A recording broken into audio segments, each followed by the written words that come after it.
I decided to do something crazy. This is College Football Chronicles, and I am going to go through every single NCAA football school and pick the best overall player and most famous or notable depending on the school. That's right, I have a list of 663 schools across Division 1, 2, and 3, and will release mostly in alphabetical order, though I may skip around at times. Some schools are going to be heavily debatable, with many Hall of Famers, and some are going to be a struggle and a stretch to come up with even one name. Note that not all schools will have a most famous and best overall, just the ones that do. This should be a fun challenge, and I hope you guys will join me on this long-ass journey. This will only be NCAA schools, so no NAIA or junior college. And remember that while these are heavily researched and based on facts, some will just be a judgment call based on my opinion. And sometimes I might miss something completely.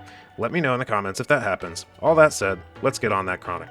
Angelo State is located in San Angelo, Texas, and began playing football in 1964. The Rams play at the Division II level and are in the Lone Star Conference. They won the 1978 NAIA National Championship and have appeared in the D2 playoffs 9 times with a 7-9 record, going as high as the regional finals in 2021 and 2022. The team has 3 conference titles. Angelo State is over 500 all-time with a record of 324, 250, and 5. Individually, the team boasts 54 consensus All-Americans. First, let's get a few honorable mentions in.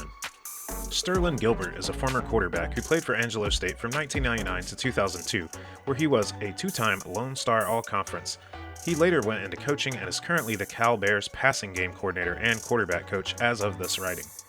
Bob Clatterbuck was briefly a quarterback for San Angelo, which, keep in mind, is the former name for the school, and I will call it that again when appropriate. Playing only the 1950 season, he led the team to a conference championship and a win in the Oleander Bowl. He then transferred to Houston and broke nearly every quarterback record at the time.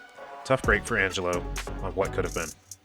Grant Taft played 2 seasons at linebacker for San Angelo in 1953 and 1954. He is better known for his later coaching honors, mostly at Baylor, and was actually my pick for their best coach of all time in a video I made. Please go check that out to hear all about him.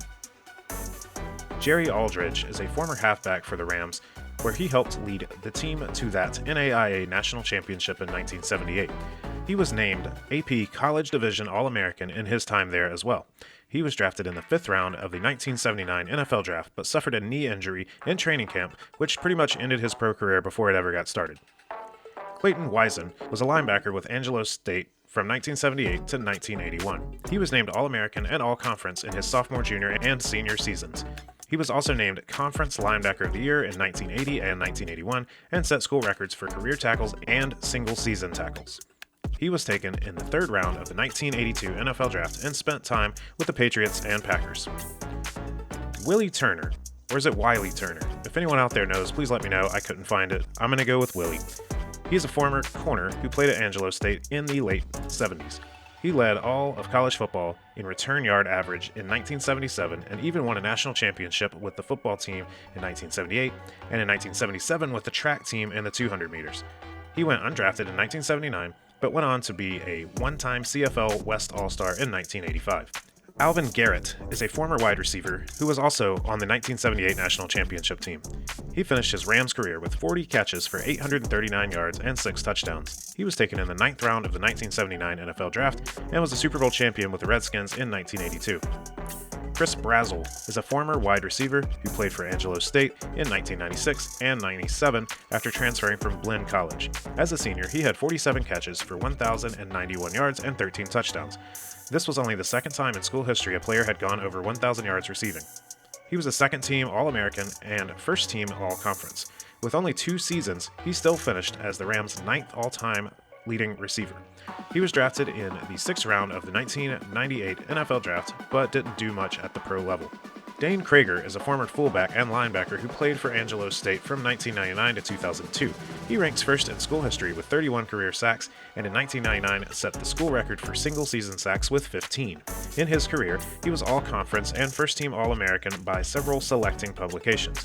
He went undrafted in 2002, but carved out a decent Arena League career. Marcus Jones is a former linebacker who played way more recently than anyone else I've listed. As a senior, he recorded 36.5 tackles for a loss, which was the most for any level of college football that season. In 2018, he had 17.5 sacks and broke the school record for career sacks with 37. He went undrafted in 2019 and spent 3 years on various NFL and XFL practice squads. Rod Kaysen can be considered my runner-up if I had to have one, but I left him on the honorable mentions list because I really couldn't find much to say about him. He was an offensive tackle for San Angelo from 1969 to 1971, where he was a two-time AP second-team All-American and was the first player to ever be named first-team NAIA 3 consecutive years. He was inducted into the College Football Hall of Fame in 2002. And now for my pick for best Angelo State athlete of all time, I have Pierce Holt.